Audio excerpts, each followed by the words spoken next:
Olá, tudo bem? 25 de dezembro, hoje é Natal e nós estamos chegando à sua casa com o Papo de Mestre, transmitido aqui pelo Tuba News. É uma alegria poder chegar a você nesse dia tão especial, nesse dia tão significativo, em que os cristãos do mundo inteiro celebram a chegada de Jesus, o nascimento de Jesus. E não poderia ser diferente nesse programa, nós vamos trazer um entrevistado muito especial, o Padre Jean, da Diocese de Tubarão, que vai nos falar sobre o Natal. Não é mesmo, Mateus? É isso mesmo, professor Matiola, já é Natal, né? Inclusive as famílias celebraram já ontem à noite, hoje pela manhã, todos estufados, né? Todos estufados de tanto que comeram neste Natal, mas sem perder a fé e a esperança naquele que hoje, né? Esse dia nasce para nos animar e para nos reanimar na nossa fé. Então é isso mesmo, hoje o Padre Jean, ele que é o nosso animador vocacional e juvenil, um padre jovem como eu e nem tão jovem quanto o professor Matiola, mas... Senti uma pitada de bullying. No dia de Natal, você sofrer bullying. Que presente, não é né? Mas está aqui conosco. Padre Jean, seja muito bem-vindo. Muito obrigado pela acolhida do professor Matiola, do Matheus, também de todos que nos escutam, que nos assistem. Para mim é uma alegria nesse dia tão especial para nós, que somos católicos, essa celebração do Natal do Senhor, onde queremos acolher realmente esse menino Jesus que vem até nós, principalmente para nascer em nossos corações. Feliz Natal a todos nós, né? Obrigado. E lembrando que esse podcast é patrocinado e conta com o apoio da Ponto Sat Internet, Fóton Someval, Elizabeth Seguros, JB Boteguinha, Rocha Alimentos, Tambo e AB Sabor da Caixa. Vamos então às perguntas, Matheus. Vamos aproveitar que o Padre Jean está aqui. A gente sempre, no nosso podcast, sempre tem umas pimentinhas, né? Sim, mas eu acho que como é um padre, a gente vai deixar... vai isentar, né? Vamos isentar disso, até porque a gente também quer ir para o céu, né? Praga de padre pega, né? Então é melhor a gente contar com a bênção. Padre só dá a bênção, né? Ah, então tá bom. Mas padre jovem diz que a bênção pega, né? Pega, então tá bom. Com certeza, né? Vamos lá então, padre, perguntando assim, qual que é o significado teológico do Natal na tradição católica? Então, o significado teológico na tradição católica é muito claro. O nascimento de Jesus. Jesus, ele é o próprio Deus, Filho de Deus, a segunda pessoa da Santíssima Trindade, que se faz homem pelo seio da Virgem Maria e nasce para a nossa salvação. Esse é o significado próprio do Natal, a encarnação de Jesus. A encarnação que é o início do seu ministério, o início da sua atuação enquanto pessoa no meio de nós, e que traz para nós a nossa salvação. Nós podemos considerar, tem uma palavra grega, né, que é kenosis, que o Natal significa realmente esse esvaziamento de Deus, esse kenosis de Deus que vem até nós, como ser humano também, para nos salvar. Então, de um panorama geral, nós temos hoje essa perspectiva. Jesus nasceu para nos salvar. Era preciso que ele assumisse a humanidade por completo, inclusive no nascimento, para nos salvar. Tem um santo, Santo Ireneu de Lyon, que vai dizer que para tudo assumir, para tudo redimir. Né? A expressão dele, que ele fala, né? Tudo assumir, para tudo redimir. Então ele assume a humanidade por completo, inclusive o nascimento, para ser sinal de salvação, símbolo de salvação para todos nós. Muito bem. Padre Jean, você falou agora sobre esse plano da salvação de Deus, né? Na nossa salvação. Qual é a relação entre o Natal e a encarnação de Deus? Então, o Natal é a encarnação de Deus. Né? No Natal se cumpre a encarnação de Jesus, a segunda pessoa da Santíssima Trindade, para a nossa salvação. Então, os gestos da encarnação começam com a anunciação, quando o anjo Gabriel anuncia à Virgem Maria que ela será a mãe do Salvador e ela assume essa missão. E depois o Natal vai ser o grande cumprimento disso, o nascimento de Jesus. Então, como eu falei antes, a questão do kenosis, né? Esse esvaziamento, Deus que entra na humanidade, tem outra expressão muito bela que é Shekinah, Deus que arma a sua tenda no meio da humanidade, no meio dos nossos corações, nos dias de hoje, para nos salvar. Então, a encarnação e o Natal são praticamente sinônimos, a mesma palavra, né? Nós estamos falando do mesmo mistério, Deus que se fez homem para a nossa salvação. E é bonito porque isso alcança a gente de um jeito significativo, porque rompe a distância que nós temos com a divindade. O professor Matiola pode falar mais do que eu, que é mais estudioso do que eu, mas a antropologia, né? A gente tem essa perspectiva de uma distância entre nós e o outro, que é o grande outro, que é Deus. E Deus rompe essa distância. Deus vem até nós por meio da encarnação, por meio do Natal, para estar conosco, viver conosco e assim nos salvar. A obra da salvação é uma obra de encarnação. Deus que assume por completo a nossa natureza humana para planificar essa natureza e conduzir até o céu. Padre, como é que a gente explica para uma criança, por exemplo, estou te perguntando porque a minha filha perguntou, por que a gente precisou ser salvo? Por que Jesus veio para salvar? Agora começaram as pimentas. Então... Tá guardando a pinha aí, ó. Sim, então, nós precisamos sempre pensar assim, Deus os fez bons, mas o pecado nos corrompeu. E existe até duas tradições na teologia católica que estudam exatamente isso, né? Que é essa dinâmica. Se o homem não tivesse pecado, a encarnação aconteceria, ou se o homem, se o pecado foi condição para o nascimento de Jesus, para a vinda de Jesus até a Terra. E nós sempre temos que ter muito claro essa perspectiva de que a obra de salvação é uma obra de planificação. Deus quer planificar a humanidade. Então, a encarnação acontece, Jesus nasce para que a planificação aconteça. E diz a palavra que em determinado tempo Deus enviou o seu Filho nascido de uma mulher para a nossa salvação, para nos planificar, para que a obra da ressurreição tenha sido realmente uma obra que torne a humanidade o melhor que ela pode ser. Torne a nossa humanidade o melhor que ela pode ser. Então a encarnação acontece por isso. Deus o salva por isso, para que nós possamos, regenerados à obra de salvação de Cristo Jesus, vivemos plenamente a nossa vida, já aqui na terra, almejando o céu. Padre, você falou essa questão também de almejar o céu, né? Todos nós queremos, né? Todos nós queremos e buscamos, né, professor Mattiola? Queremos ir para o céu. Queremos ir para o céu. Precisamos ir para o céu. Precisamos, né? Devemos ir para o céu. E como que o Natal ele pode ser um momento de renovação espiritual para aquelas pessoas que celebram? Ontem, na noite de Natal, muitas famílias se reuniram para cear, hoje no almoço. Algumas famílias rezaram, outras não. Como hoje a gente também tem uma certa visão do Natal visto do ponto de vista comercial e às vezes aquilo que é essencial é pouco deixado de lado, né? Por isso hoje a gente até representou aqui o Natal com a presença do menino Jesus, né? Como essa celebração tão importante na igreja e na vida pode ser um marco para a renovação espiritual das pessoas? Então eu acho que para renovar espiritualmente as pessoas, nós precisamos ressignificar o Natal. Hoje, como você falou, nós temos uma visão muito mercadológica do Natal, né? O Natal hoje assumiu essa visão do comércio, onde nós nos presenteamos, que é muito belo, o gesto de se presentear é algo necessário, importante, só que muitas vezes isso toma conta do significado do Natal. Simplesmente a troca de presentes, ou então a compra, ou então uma viagem, como se fosse um feriado qualquer. E a renovação espiritual vai passar por significar o Natal naquilo que ele é realmente, que é a obra de Deus em nossas vidas. E essa obra acontece através da aproximação. Essa expressão que eu usei antes, que Deus rompe a distância, precisa ser uma atualidade hoje, né? Nós também rompemos as nossas bolhas e nos aproximarmos do Deus que está aqui. Deus é sempre uma porta aberta, que está a nos esperar. Agora nós precisamos nos aproximar. Isso começa no gesto simples. A gente muitas vezes pensa que para ser de Deus, para ser da igreja, para viver a intimidade com o Senhor, nós precisamos de grandes milagres. Não, nós precisamos da disponibilidade do nosso coração. Abrirmos a presença dele, rezarmos como nós aprendemos a rezar dos antigos e vivemos realmente essa obra que ele quer para nossas vidas.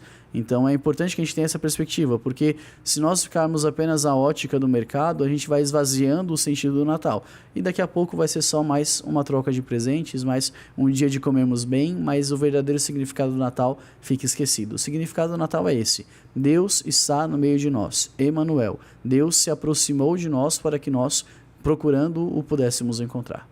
E falando dessa celebração, nós acompanhamos que a igreja há muito tempo celebra o Natal. E depois é que entrou a coisa do comércio. Sim. E focando muito nos presentes. Desde quando a igreja celebra o Natal? Por que a igreja resolveu celebrar o Natal? Jesus nasceu mesmo dia 25 de dezembro? O que se explica sobre isso? Porque são curiosidades que a gente tem, né? A igreja reconhece essa data, estabeleceu esta data, ou seja, ela disse que esta é a data do nascimento e as pessoas têm uma celebração em torno do Natal. Sabemos que no passado isso era muito mais significativo. As famílias estavam mais em torno desta realidade da encarnação de Jesus. Hoje, como a gente estava falando há pouco, tem muito comércio. Mas por que a igreja celebra e a importância dessa festa na igreja? Então, eu acredito assim, que a primeira coisa que nós precisamos falar é que o Natal, Jesus não nasceu no dia 25 de dezembro, né? Nós não sabemos a data exata do nascimento de Jesus. Mas no início da igreja, no princípio da igreja, foi comum que a igreja utilizasse de festas pagãs, festas romanas, festas gregas também, para significar os mistérios da salvação. Então nós temos, por exemplo, algumas festas, como a própria festa de Pentecostes, que é a festa das sementes, que é assumida pela igreja no decorrer da tradição da igreja, né? E também a festa do Natal. Então já existia uma comemoração dos romanos, também dos gregos e de outras tradições este dia 25 de dezembro, que depois foi assumido essa data no próprio calendário romano, né? Mas essa data específica do Natal, para celebrar o Deus invicto, o Sol, para celebrar o Deus Sol. E celebrava-se exatamente o nascimento do Deus Sol, seria essa a ideia, né? E a igreja, então, a partir, quando ela se torna a religião oficial do Império Romano, logo no século IV, os papas logo providenciaram que essa data fosse, então, a data do nascimento de Jesus. E assim, começou-se a celebrar nessa data, o nascimento de Jesus, a encarnação. Então a ideia é justamente essa, né? Ressignificar aquelas festas que já eram tradições dos povos antigos, dos povos pagãos. Então, dando um olhar mais cristão. Como nós não sabemos a data exata do nascimento de Jesus, nós assumimos essa data. E dessa forma nós queremos ressignificar então essa vida, né? A vida da nossa humanidade diante da obra de salvação de Jesus. É importante lembrar que a igreja celebra a festa, né? Uma festa realmente, para que seja um momento de marco histórico, cultural e de salvação para a vida de todos aqueles que acreditam. Então a festa está marcada desde o princípio, né, desde o início da tradição cristã, nós já temos a celebração do Natal para realmente significar essa obra de salvação. Nós temos, padre, algumas tradições que são associadas ao Natal, né? Ilumina a casa, monta presépio nas igrejas, nas comunidades. Vivenciamos também o tempo do Advento, né? 4 domingos que prepararam. Em relação aos símbolos do Natal, né? O que significa o presépio, a importância de se ter um presépio, né? De relembrar aquela imagem, aquela cena, aquela memória bíblica do nascimento de Jesus, sobre o presépio. Então, é sempre importante lembrar que a igreja ela assume, como eu falei, essas festas, né? E somado os anos, vai se somando também a essa festa a tradição popular, aquilo que é próprio. Então a gente celebra na igreja de um jeito, liturgicamente, através do mistério também da Eucaristia, mas o povo foi assumindo formas de expressar também de maneira cultural essa felicidade do Natal. Então, através da cultura vão surgindo modos de expressão. E aqui vão surgindo os símbolos, né? A árvore, as luzes, o próprio presépio, as guirlandas. Depois se somou a tradição de São Nicolau, o Papai Noel, a questão das renas, do próprio Papai Noel, desses sentidos todos, né?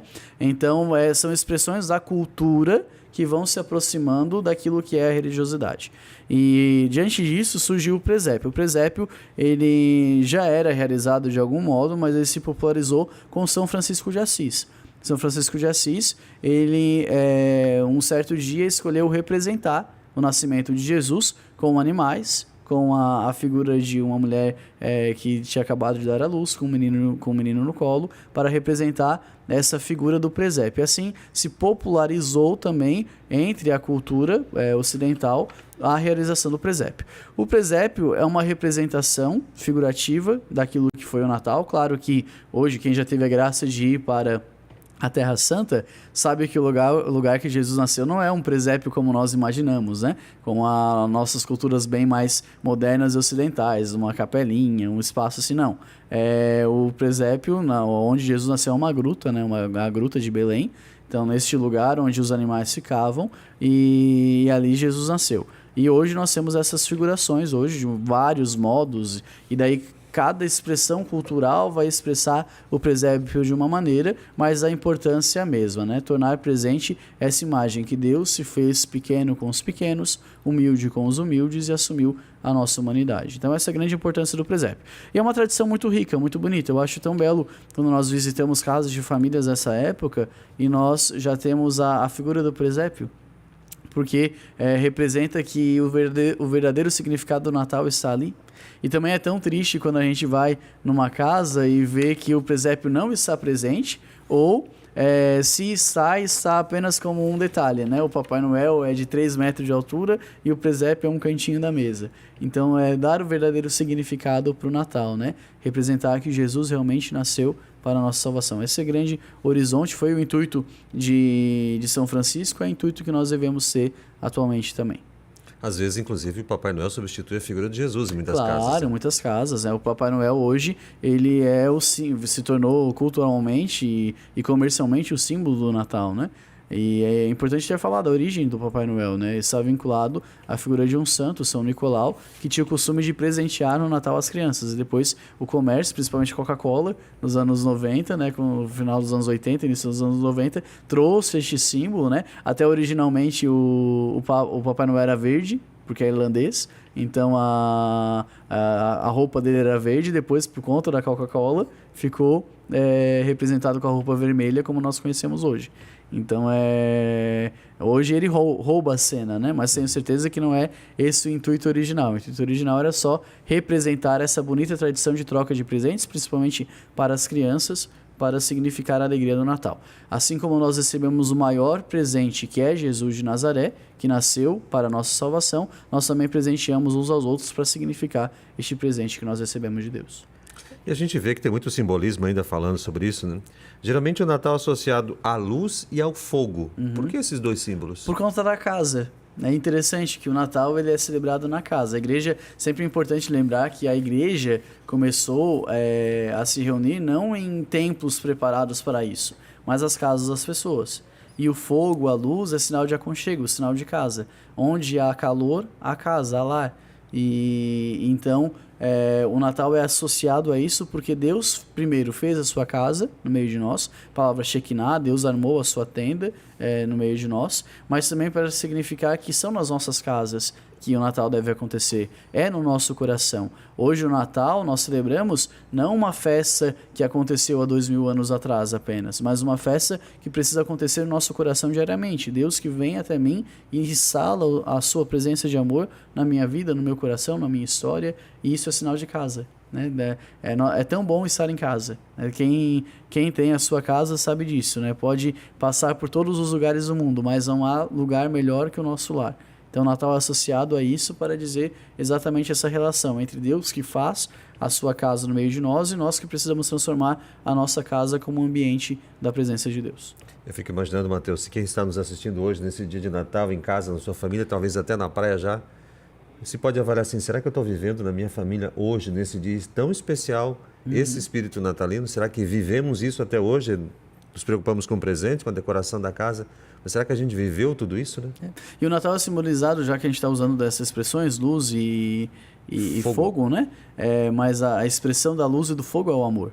Então é uma pergunta que também tenho que fazer. Será que esse Natal foi um Natal de amor em minha casa, em minha família? Como estão as nossas relações? Não é um momento de recomeçar? Às vezes é preciso recomeçar, né? Então trazer esses questionamentos é muito importante para significar realmente essa presença de Deus em nosso meio. O professor Matiola comentou, né, que as pessoas podem estar fazendo uma certa reflexão, né, daquilo que vivenciaram durante o ano, daquilo que vivenciaram na noite de ontem em família. Muitas pessoas também se reuniram, né?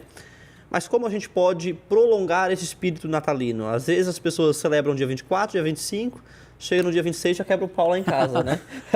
Como é que a gente pode prolongar isso, né? Aqui entra uma tradição muito rica da igreja e que é muito bela e que é pouco conhecida. As duas maiores festas do catolicismo são a festa do Natal e a festa da Páscoa. E a igreja entende que essas festas são tão grandiosas, tão profundas e tão importantes que elas não cabem num dia só. Não cabem num dia só. E por isso nós celebramos não só o dia da festa, mas celebramos a 8ª da festa. Isso é, 8 dias celebrando a mesma festa. Então, nós temos a oitava da Páscoa e nós temos a oitava do Natal. Então, o Natal, até a igreja ensina isso, que não pode ser vivido apenas um dia. Precisa de um tempo para ser assimilada essa mensagem, precisa de um tempo para que essa mensagem realmente toque os corações e precisa ser perpetuado pela vida cotidiana. Então, assim como na igreja nós somos convidados por 8 dias a celebrarmos o Natal, também as nossas casas precisam ser convidados, os nossos corações precisam ser convidados a perpetuar essa alegria do Natal todos os dias de nossa vida. Porque, como eu falei, o Natal não pode ser só uma festa do passado. Ele precisa ser uma festa do hoje. Hoje, na minha vida, Deus precisa nascer. Deus precisa estar presente. Então, hoje, ao celebrarmos o Natal, desde a noite de ontem, essa deve ser a nossa oração. Que todos os dias sejam Natal. Até uma música antiga do Padre Zezinho que fala, tudo seria bem melhor se o Natal não fosse um dia e se os pais fossem como Maria, e os pais fossem como José e as mães como Maria. Então, se o Natal não fosse um dia, mas que fosse todos os dias realmente, né? A gente pudesse celebrar todos os dias essa presença de Deus no meio de nós. E é importante porque, assim, hoje a gente tenta alcançar Deus de tantas maneiras e esquecemos que Ele já nos alcançou. A gente precisa virar essa chave. A busca que nós fazemos por Deus é um Deus que já nos encontrou. Filipenses capítulo 3. Né? Deus já nos correu ao nosso encontro. Agora somos nós que precisamos correr ao encontro de Deus. Então, Deus já está no meio de nós, como nós rezamos nas liturgias e em nossas casas. Agora é preciso que nós aceitemos essa presença. E aqui vai uma luta de uma vida inteira, né? Renegar o pecado, pedir a graça para que a gente possa perseverar nos nossos bons propósitos. Estamos chegando no final do ano, daqui a pouco já é dia 31 de dezembro, e renovar realmente os nossos propósitos, não por superstições, mas no amor de Deus que tudo realiza em nós. Essa presença de Deus que é constante e real e está aqui no meio de nós. Meu Deus, quanta reflexão, né? Fiquei pensando, será que eu vivi bem esse ano? E, sobretudo, daqui a pouco virando o ano, a gente pensa assim, nossa, será que o meu Natal do ano que vem vai ser bom, né? Isso talvez já tenha passado. E quem sabe é um propósito, né? De a gente assumir assim, de quem sabe iniciarmos 2025 que é o ano jubilar, né? A igreja reconhece o 2025 como ano jubilar, peregrinos da esperança, para renovarmos a nossa esperança na nossa fé. Se cada um de nós quiser colocar como propósito que em 2025 vai viver um pouquinho melhor a sua fé, aproveitando melhor o seu tempo para estar com Deus e não apenas para fazer todos os nossos compromissos, com certeza nós chegaremos no Natal de 2025 dizendo, nossa, como a gente viveu bem este tempo de Natal. E é oportuna essa colocação para fazer a próxima pergunta, Padre. Meu Deus. Qual é o significado da estrela de Belém? Então, a estrela de Belém, ela é um símbolo de esperança. Né? Eu acho muito interessante. A tradição bíblica conta, né, no Evangelho de São Lucas, que 3 reis magos, reis Oriente, que representam as culturas que não eram judaicas, né? Então nós temos ali as culturas persa, grega e romana, 3 reis do Oriente, asiática também, poderíamos dizer, que seguem uma estrela. Então são reis que conhecem da astronomia e observam que surge uma estrela, um astro, que não está no panorama geral deles. E eles resolvem, por reconhecer aquela estrela como um sinal, seguir o rastro dessa estrela. E acabam terminando na gruta de Belém, no presépio, onde encontram o menino Jesus, Maria e José. E o significado é justamente esse, né? Deus, o Natal, precisa ser uma luz a brilhar. E nós precisamos seguir essa luz. Como o Mateus falou, né? Significar a nossa vida a partir do Natal. Então, da presença de Deus no meio de nós. Então, que o Natal hoje, assim como essa estrela guiou os reis magos, possa também guiar a nossa vida como um luminar de esperança, que vai nos conduzir ao grande objetivo da nossa vida, que é nos aproximar de Jesus. Na verdade, daqui 10 dias aproximadamente, né, um pouco mais, nós vamos celebrar a festa da Epifania do Senhor, Sim. né? Onde essa festa da manifestação do Senhor aos Reis Magos. E também há aquela tradição que tem que esperar a festa da Epifania para desmontar o presépio, né? Justamente porque a palavra Epifania quer dizer manifestação. Então, a Epifania do Senhor, que nós celebramos na chegada dos Reis Magos, significa que as palavras da salvação, o verbo que se fez carne, Jesus que está no meio de nós, o próprio Deus, é manifestado não só ao povo semita, mas a todos os povos. E assim, por isso que se ligou essa questão do presépio, porque assim como Deus se manifestou a todos os povos, ele também agora se manifesta a cada pessoa. Não é preciso mais o presépio, mas ele está se manifestando a nossa vida por completo. O Padre Jean, como animador vocacional e juvenil, também tem um grande desafio, né? À frente da nossa diocese, que é formar os futuros padres, formar grandioso. É um desafio e tem que fazer nascer vocações, né? Assim como o menino Jesus se manifesta e nasce no Natal, o Padre Jean tem que fazer com que nasça vocações, mas ao mesmo tempo regar, cultivar. Nessa linha da juventude, né? Nessa linha da animação vocacional, que é o trabalho que hoje você faz na nossa diocese. Como essa mensagem do Natal pode motivar jovens, não digo a serem apenas padres, mas a viverem mais intensamente essa vida de fé, né? Hoje, parte da juventude, né? Não podemos, de uma certa forma, generalizar, mas parte da juventude celebra o Natal de qualquer jeito, né? Como pagão. Como pagãos. Dificilmente Deus se vê... invictus. Dificilmente se vê tantos jovens em missas de Natal, ontem à noite, por exemplo, ou hoje durante o dia. Como despertar jovens para isso? Eu volto a falar, né? A gente precisa pensar no Natal como esse rompimento das barreiras entre Deus e nós. Se o jovem descobre que pode fundar a sua vida, fortalecer a sua vida no amor de Deus, que realiza tudo nele, que já fez a obra da salvação e já o alcançou, com certeza vai descobrir que vale a pena dar a vida por esse Deus. Então é preciso que nós, né, que somos os responsáveis, eu como padre, o Matiola como pai, você como futuro pai, né? Não sei. É meio profético isso. Mas quem nos acompanha, né, em casa, que tem família, que volte a falar dos jovens esse significado do Natal. Eu vou ser bem padre agora, né? Se você hoje ainda não rezou com a sua família, com os seus filhos, reze. Né? Reze e fale do Natal como esse verdadeiro significado. Por mais que o filho fique emburrado, que o filho não entenda, que diga que é besteira, mas faça esse exercício, porque o jovem pode descobrir na presença de Deus a alegria que precisa para a sua vida. É tão triste, nós vemos hoje a juventude perdida, não apenas em sentido moral e teórico, mas perdida no próprio sentido de não saber o que fazer da vida. E Deus, ele se manifesta, se encarna, torna-se um de nós para ser o sentido das nossas vidas.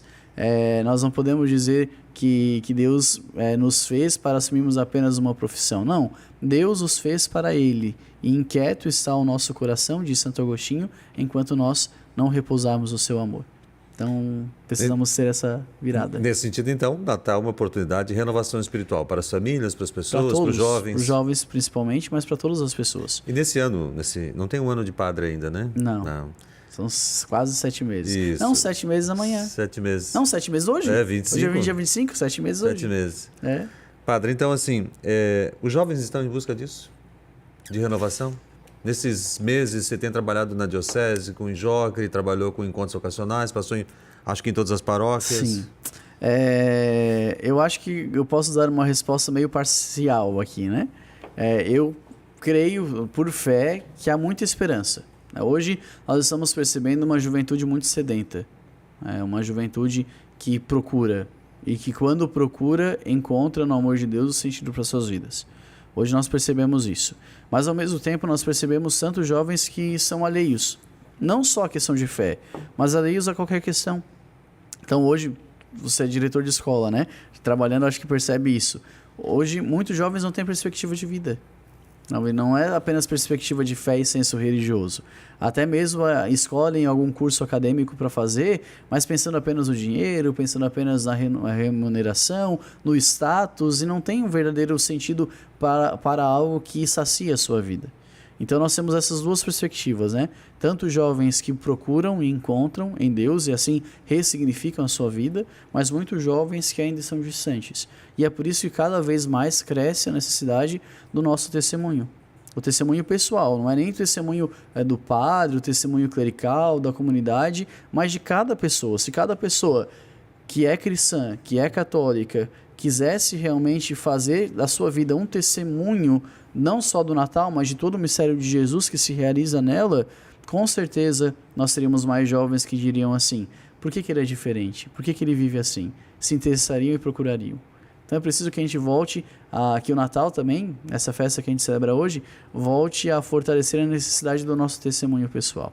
Nós somos alcançados por Deus e precisamos anunciar. Aquele que descobriu essa alegria precisa espalhar essa alegria. E você, como animador vocacional, agora no sentido de atrair jovens para o seminário, né, para uma vocação específica. Não só para o seminário. Desculpa te cortar, mas acho que é sempre importante falar, né?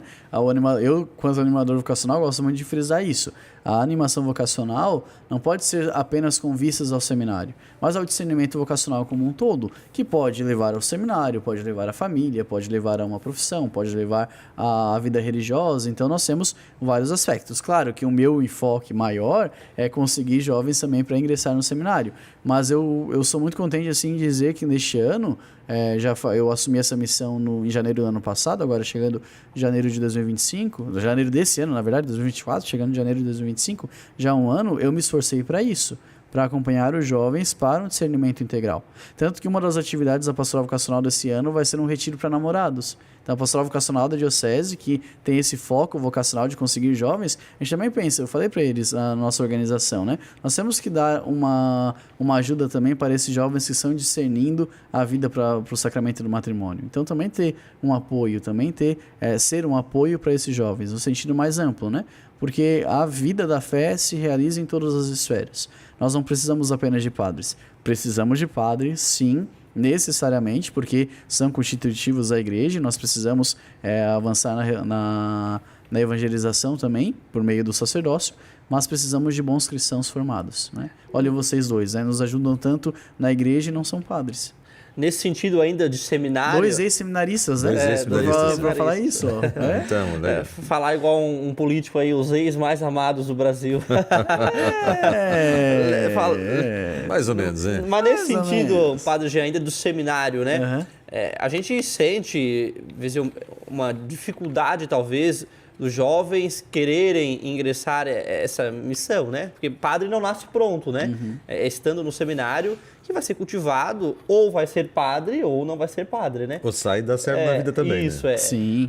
Um testemunho, quando eu fui seminarista também, e depois quando eu saí, um dos testemunhos é que realmente aqueles que saem do seminário têm uma formação diferente, né?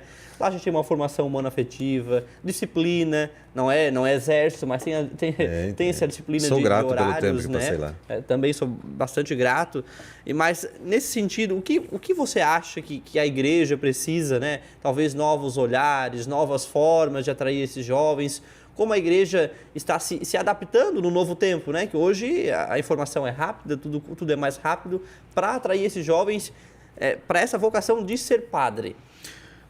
Eu diria que a igreja não precisa inventar a roda, né? Nós já temos a tradição da igreja, o magistério, que nos ensina aquilo que precisa ser dito. Agora, nós precisamos voltar ao essencial. Eu fiz uma formação para catequistas esse ano e eu falava justamente disso, né? As nossas catequeses, os nossos ambientes eclesiais, também extra-eclesiais, onde nós estamos enquanto também padres. Eu sou padre 24 horas por dia, não só quando eu estou rezando missa, mas os nossos ambientes precisam voltar ao essencial, voltar a falar de Jesus. Às vezes a gente soma em tantos acessórios, tantas coisas assim que são importantes, mas não são o essencial da nossa fé, que o jovem pensa, isso eu posso fazer em qualquer outro lugar, né? Então, nós precisamos voltar a falar de Jesus, voltar a falar da igreja como esposa de Cristo, que precisa também dos sacerdotes, e é fundamental isso, sabe? Se a gente falar do essencial, o essencial atrai. O essencial sempre vai atrair, porque a obra é dele, ele está sempre a falar. Agora nós também precisamos falar disso realmente. Então, acho que é o fundamental, tanto para a vida do sacerdócio, como para as outras vocações, diversas vocações, como eu já falei, mas é importante a gente ter esse olhar, assim, de voltar a falar do essencial. Natal, né? Falar de Jesus, Deus que se faz presente no meio de nós. E quando a gente descobrir isso, os nossos serviços de evangelização vão ser muito mais atrativos aos jovens, porque os jovens encontram tantos outros assuntos em tantos outros lugares, mas falar de Jesus, falar do amor dele por nós e da obra que ele pode realizar nas nossas vidas e que ele já está realizando, só na igreja, só na igreja. Então a gente precisa ter essa compreensão. Eu gosto muito daquela frase que está no Evangelho, que sai da boca de São João Batista. É preciso que ele cresça e eu diminua. Diminuam-se os egos, diminuam-se as nossas pretensões, as nossas inquietações e cresça o amor de Deus por cada um de nós. Cresça o amor de Deus que se revela em tudo aquilo que ele faz por nós. Essa é uma forma de viver a espiritualidade do Natal ao longo do ano? Ou seja, ter Sim. essa consciência do Emmanuel, do Sim, Deus conosco? Deus conosco. Né? É uma das grandes formas de viver. Né? Falar que Deus está conosco. Viver com a certeza de que Deus está conosco. E por falar de espiritualidade, a gente está falando aqui do Natal, mas falando também da vivência no dia a dia. As pessoas confundem muito facilmente espiritualidade com religiosidade. Eu posso ter uma prática religiosa, mas ser uma pessoa sem fé. Sim. Estou lá por tradição. Quando que a pessoa vira a chave? Quando que tem esse encontro com Deus mesmo? No catolicismo, na nossa fé, acontece quando há um encontro pessoal com a figura, com a pessoa de Jesus de Nazaré. Então, agora, você me perguntar, o que é este encontro pessoal com Jesus de Nazaré? É algo que ninguém sabe definir. Por isso é pessoal. Por isso é pessoal, que ninguém sabe entender, mas que quem já viveu sabe que acontece. Eu conheço vocês dois, posso dizer que por experiência vocês fizeram essa experiência com Jesus. E pode acontecer qualquer coisa, essa experiência é fundante, é fundamental na vida de vocês e não vai mudar. Quem faz uma verdadeira experiência de igreja, quem faz uma verdadeira experiência com Jesus de Nazaré, não muda. Pode vir todas as pandemias possíveis, os pandemônios possíveis, mas nós permanecemos unidos a Ele. Eu vou falar por mim, mas acho que posso falar pelo Mateus também. A gente não trocaria de fé por nada. Por nada. Sim. Porque exatamente por esse encontro. Encontrou. Agora, eu não posso, aqui como eu falei, não posso definir, o encontro pessoal com Jesus acontece em tal momento, tal momento, tal momento. Não. Ele acontece, simplesmente acontece. Jesus nos alcança nas esquinas das nossas vidas. Quando a gente menos espera, esse encontro acontece. Eu conheço algumas histórias assim de pessoas que em momentos mais aleatórios assim se sentiram amadas por Jesus e mudaram a vida. E como foi o encontro do Padre Jean com Jesus? Em qual esquina da vida? Então, teve vários assim durante a minha vida, né? Mas eu vou aqui dizer de dois. Eu lembro muito no meu primeiro chamado vocacional, né, que eu já, segundo a minha família, eu sempre meio que falei que queria ser padre, mas para mim um momento assim que virou a minha chave foi muito pequeno e é um momento que eu não sei explicar, mas eu lembro dele nitidamente, que foi junto com o Padre Silvestre Felipe. O Padre Silvestre Felipe, ele era músico, morava no nosso seminário, meu irmão era seminarista na época, e um dia ele me pegou no colo. Ele era um italianão, um grandão assim, era bem pequenininho, tinha uns 5, 6 anos de idade. Ele me pegou no colo, me colocou na frente de um piano e disse assim: pro teu irmão, pro Jefferson, eu ensinei a tocar violão. Para ti, se tu entrar no seminário, eu vou ensinar a tocar piano. E pegou minhas mãos e colocou em cima do piano dele, assim. E falou: tu queres? E eu disse sim. E aquilo ali mudou. Assim, sabe? Eu tinha aquela idade pequenininho, mas eu lembro disso nitidamente porque eu sei que daquele momento foi onde Deus disse: não, você vai ser padre. A atração daquele homem em me colocar na frente do piano e me colocar ali brincando nas teclas do teclado com as minhas mãos, ele conduzindo as minhas mãos em cima das teclas do teclado, foi onde eu senti pela primeira vez o amor de Deus. Assim, sabe? E isso mudou a minha vida. Tanto que eu lembro disso, assim, eu tinha 5, 6 anos, eu lembro disso nitidamente. Nitidamente. Essa cena, eu consigo até sentir o toque dele nas minhas mãos, assim, daquele jeito. É uma memória afetiva. É uma memória muito afetiva. E outro momento foi já na experiência Campistuba, no acampamento. Eu estava fora do seminário, foi um ano que eu pedi de desligamento do seminário para pensar um pouco mais estando com a minha família, o ano de 2018. E lá no chamado Matão Mágico, junto com aquele pessoal, um bando de doido, mas que ama Jesus, um determinado momento eu estava parado, sentado assim embaixo de uma árvore, assim como tantos embaixo da figueira, né? Na história como bíblica. Padre Pio. E eu estava ali e eu estava fora do seminário e eu senti no meu coração, assim, sabe? Deus que me amava. De uma maneira inexplicável. Ninguém estava falando comigo, eu não estava fazendo nada, só estava parado, olhando para o nada. E ali eu senti assim: nossa, como Deus me ama. né? Deus nos alcança nesses momentos, assim. E ali eu comecei a chorar, tive um momento, assim, de... Muitas vezes esse encontro vem com o choro, né? Com arrependimento. E de alegria também, o choro de alegria. E me senti muito amado. Então são 2 momentos, assim, que eu tenho muito chave na minha vida. Tanto esse como o do Padre Silvestre. São momentos, assim, onde Deus me alcançou, né? E são importantes. São importantes. Fundamentais. Mas falem de vocês também, quando foi que Deus alcançou vocês, gente? O Matiola tava aqui lembrando, o podcast hoje é a melhor série da Netflix, né? Dá de assistir até comendo pipoca, né? Ou o panetone que sobrou, né? O panetone que sobrou, o peru de chocotone. Panetone não é Mas vamos agradecer também, né, Matiola, professor, os nossos patrocinadores, né? Que estão sempre conosco, né? Estamos aí no nosso 2º mês de programa, finalizando quase o 2º mês de programa. A Ponto Sat Internet, Fulton Someval, Elizabeth Seguros, JB Boteguinha, Rocha Alimentos, Tambo e AB Sabor na Caixa. Mandar um abraço também a todos vocês que estão nos assistindo aí pelo Facebook, pelo YouTube, ou também aqueles que pegam os cortes nas redes sociais, né? Também tem aqueles que são preguiçosos, né? Não querem assistir o programa inteiro e só vão nos cortes, né? Só no que interessa. Só no que interessa. Só nos cortes das redes sociais. E agradecer a todos vocês que estão acompanhando nesta noite de Natal. O programa não pode parar, né? Toda quarta estaremos aqui. 20 às 21 horas nós vamos estar aqui. Vamos lá? Mais alguma perguntinha aí para o nosso padre? Muito bem. Padre Jean, o Natal é celebrado de forma igual em todas as culturas, países, ou existem diferenças? Não, como eu falei antes, né? Isso é muito interessante, porque o Natal vai assumindo nuances da cultura onde ele está inserido. Então, assim como no Ocidente pegou muito o Papai Noel, no Oriente não tem isso, por exemplo, né? Então, a gente, conforme a cultura, o local, a experiência que se vive, o Natal vai assumindo essas nuances. Então, é muito comum, eu estava até vendo alguns presépios diferentes esses dias na internet, assim, coisas assim, presépio, por exemplo, da China, do Japão, da Rússia, de outros lugares, até de cultura cristã diferente, que são diferentes, né? Apresento, por exemplo, vi um presépio japonês que era um menino Jesus com traços japoneses, né? Então, a expressão cultural vai tocando conforme o ritmo também da nossa fé.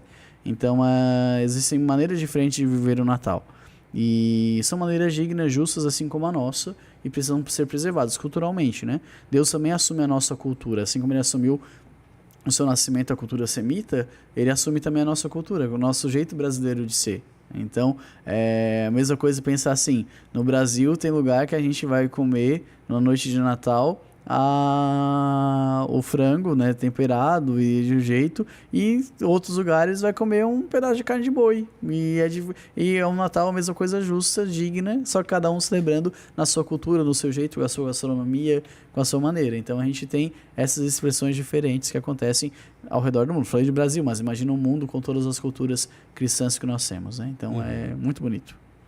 A festa universal. Eu, quando estava no seminário e fazia filosofia, houve uma exposição de obras africanas aqui na Fundação, na Unisul na época, e todos os personagens eram personagens bíblicos representados, claro que como negros, e as pessoas se escandalizavam, mas os personagens são negros, mas óbvio, né? Óbvio, uma exposição que vinha de lá, e as pessoas enculturaram o evangelho a partir daquilo que eles conheciam e viviam, né? A gente tem a visão das imagens, das representações de Jesus, de Maria, de São José, dos santos apóstolos, com a visão renascentista, da Europa renascentista, que trouxeram traços culturais daquele momento, né? Mas é importante lembrar que Jesus nasceu na África, né? Então, não é que ele era negro, mas possivelmente um tom de pele terracota, assim como os historiadores hoje apontam, né? Então, a gente tem que ter essa visão um pouco mais geral, né? Cada cultura vai representar de uma maneira. E é muito belo. Eu acho muito belo, assim, quando Jesus é representado, assim como os santos, principalmente Maria e José, na cultura local, né? Então, eu acho belíssimo, assim, quando ele se representa. Nas aparições de Maria, ela sempre está muito adequada à cultura em que aparece. Exatamente. Aqui, a Guadalupe, né, aparece uma Nossa Senhora índia, né, conforme com os traços dos índios da região. Aparecida, uma Nossa Senhora negra. Fátima, o símbolo europeu. Então, cada lugar realmente representa a sua cultura. Deus que assume a nossa cultura. Muito bem. Queixo caído, né? Tanta e a gente fugiu da informação, pergunta dele, ainda bem, né? Daqui a pouco Não, ele perguntou e a gente eu fugiu ainda da quero pergunta. saber que esquina que Deus alcançou vocês.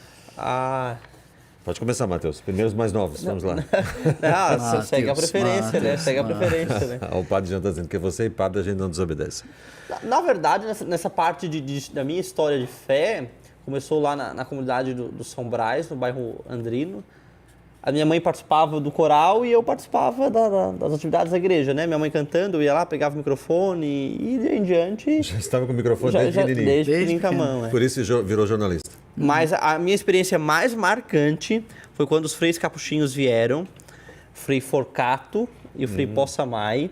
Foi eles que estiveram lá na minha comunidade, ficaram uma semana e eu fui todas as noites. E na última noite eu chorei que eu queria ir embora com eles. E depois eles até mandaram para mim um mini hábito de frei, cara. Era criança, Sim. né? Mandaram um mini hábito de frei. Fiz acompanhamento vocacional com eles também. Mas foi uma experiência mais bonita ali, assim, de saber e sentir aquilo, né? E é inexplicável, né? É inexplicável. Eles levando Nossa Senhora de Fátima, aquela movimentação toda. Talvez por ser aquele jeito do Frei Forcado, bem brincalhão, bem espontâneo, né? Isso foi uma das experiências. E depois, é claro, uma experiência forte que a gente sempre tem é na experiência de seminário, né? Querendo ou não, a gente sempre tem algo que marca a nossa vida de seminarista, né? Então foi uma experiência muito forte, uma experiência de encontro de um jeito diferente daqueles que eu tinha, né? Que era só a missa, né? Mas vivenciar em si a questão ali, né? Da vivência de fé foi muito interessante. Mas o professor Matiola, jovem professor Matiola, deve ter tido Tá querendo consertar o começo. tantas experiências, né? E é referência também aí.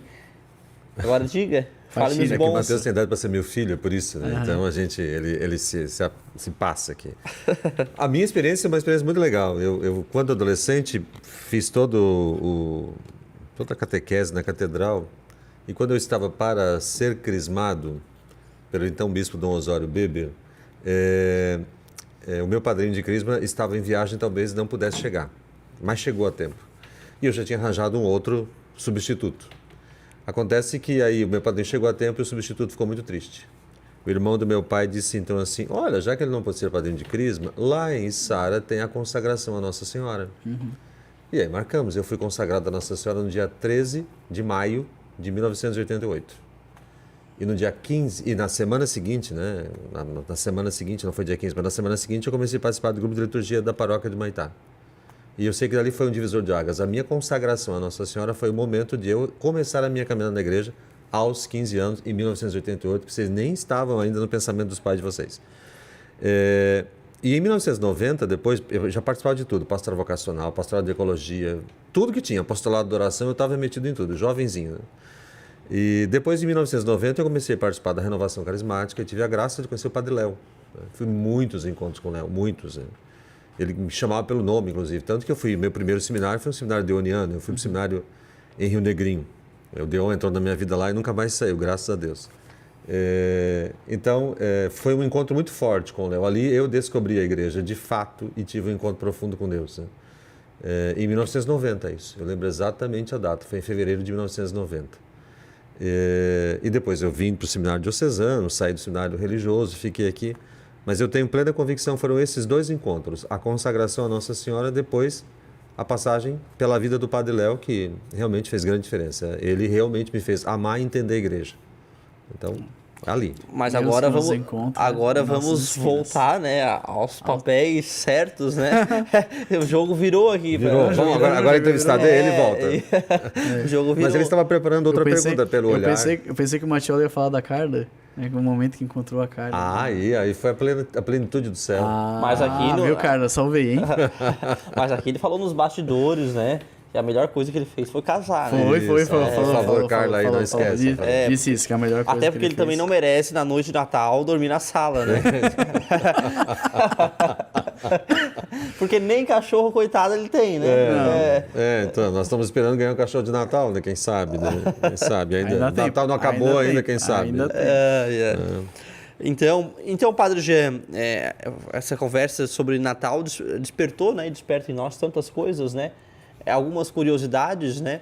falamos sobre essa importância da festa de Natal. Hoje na igreja, nós que estamos dentro da igreja, vivenciamos a igreja, sabemos que a Natal é uma das festas mais importantes, mas não é a festa mais importante, né? Mas para aquele que está nos assistindo, está nos ouvindo, qual é a festa mais importante e por que não é o Natal? Então, a festa mais importante é a festa da Páscoa. A Páscoa, ao redor da Páscoa, tudo se realiza e se idealiza, né? Porque na Páscoa nós celebramos os mistérios centrais da encarnação de Jesus, que é a sua paixão, morte e ressurreição, que é a planificação da obra de salvação que ele veio realizar. Então, a festa do Natal não é a mais importante, porque Jesus ele tinha uma missão a cumprir. E a festa mais importante acabou se tornando a missão, o cumprimento da sua missão. E depois também porque, como o Evangelho deixa muito claro, Jesus teve chance de não realizar essa missão, né, na sua vida. Então, ele optou por cumprir a missão até o final. Optou por ir até a morte de cruz e a nossa salvação. Então, é importante sempre lembrar disso, né? Logo no início da pregação, as tentações que ele sofreu no deserto, depois, antes de ir para a cruz, o monte de Getsemane, quando ele soa sangue e ele diz: Pai, se possível, afasta de mim esse cálice, mas que não seja feita a minha vontade, mas a tua. Então, Jesus tinha essa liberdade de não cumprir a salvação e ele, por amor a cada um de nós, por amor a mim, a vocês e a cada um que está nos acompanhando, ele vai até a cruz, vai até a ressurreição e salva a cada um de nós. Então, é belíssimo pensar isso. A centralidade da nossa vida está no mistério pascal. E é o grande mistério, e é o mistério pascal que é a grande celebração que a gente faz, né? A liturgia, em todas as suas expressões, é uma vivência constante do mistério de Jesus Cristo por completo, mas também principalmente no mistério pascal. Ô padre, e falando nisso, falando da liturgia, por que até há pouco tempo nós estávamos vivendo o Advento, por que a igreja se veste de roxo se o Natal é uma festa de tanta alegria? Porque é um tempo de preparação e purificação. Então, o Advento ele tem um caráter de espera alegre, né? Mas essa espera alegre precisa também ser uma escola de conversão. E a conversão, então, na igreja é representada pela cor roxa, né? Por esse vestimento essa vestimenta que nos coloca diante da nossa humanidade, das nossas fragilidades, que precisam ser amparadas pela misericórdia de Deus para serem reconduzidas para a sua originalidade e vivemos a plenitude do mistério. Então, todo tempo, toda festa exige uma preparação, assim como a Quaresma prepara a festa da Páscoa, o Advento prepara a festa do Natal. E como tudo tem um simbolismo, agora a gente passa a usar que cor? A branca? A branca, até a festa do batismo do Senhor, onde inicia o tempo comum. Nós usamos a cor branca, que é a cor da festa, né? E que branco, legal. Dourado. Para as pessoas entenderem o porquê do simbolismo da cor também. Né? Exatamente. É por isso que eu fiz a pergunta. Professor Matiola, acho que nesses últimos minutos de programa podemos dar uma apimentadinha, né? Claro, vamos apertar. Eu vou inverter de novo, posso fazer as perguntas? Não, mas padre novo a gente tem que tirar o sangue, né? 7 meses de padre, né? Fazendo hoje. Padre Jean, qual foi a tua maior alegria e a tua maior tristeza ou maior... não podemos dizer assim, dificuldade, assim, a maior alegria, a maior dificuldade nesses teus 7 meses de padre. Então, vou ser bem piegas aqui, né? Mas a minha maior alegria foi celebrar a Eucaristia. Eu acredito que é o mistério central da vida do padre, né? Celebrar a Eucaristia em tantas comunidades que já tive a oportunidade de passar, como hoje não tenho uma paróquia fixa e tenho esse trabalho de animação vocacional, eu perpasso muitas comunidades, muitas paróquias, e sou muito feliz assim, de celebrar com o povo a Eucaristia, que é o grande alimento da nossa alma. Então essa é a minha maior alegria.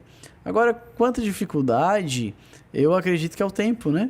Porque o nosso tempo é tão corrido, então às vezes a gente quer dar conta de tantas outras coisas que não consegue por falta de tempo ou porque não tem agenda. Então hoje trabalhar sem agenda é impossível e a gente às vezes quer dar mais conta, queria dar mais atenção e o tempo não nos permite. Então eu diria esse ponto, né?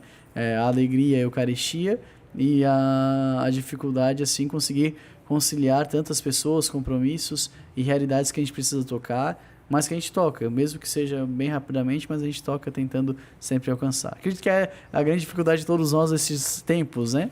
Conseguir administrar o tempo para ser presente naqueles lugares que a gente precisa estar. E nessa correria toda, né, de pastoral vocacional, de estar na diocese inteira, qual é o tempo para rezar e para estudar?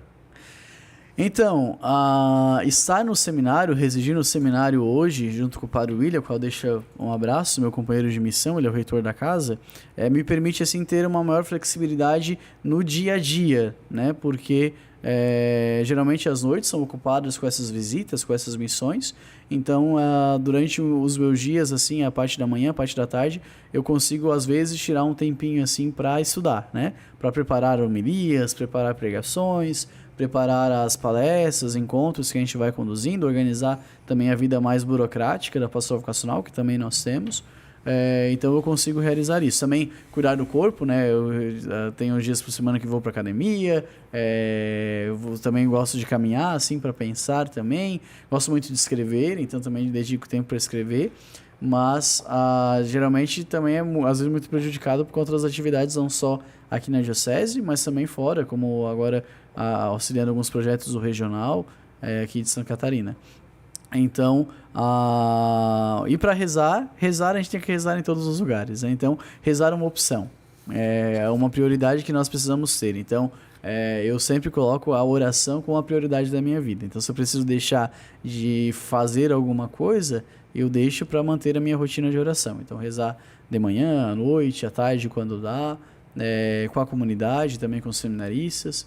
Então, manter a vida de oração, né? Então, eu acho que a nossa rotina não pode ser desculpa para não termos uma vida de oração. A gente precisa colocar a oração como a primeira atividade que nós faremos durante o dia, como a última atividade que nós faremos todo dia, como a mais importante das atividades que nós faremos todos os dias. Até na academia, no treino de perna, a gente reza, né? Meu Deus! Com certeza.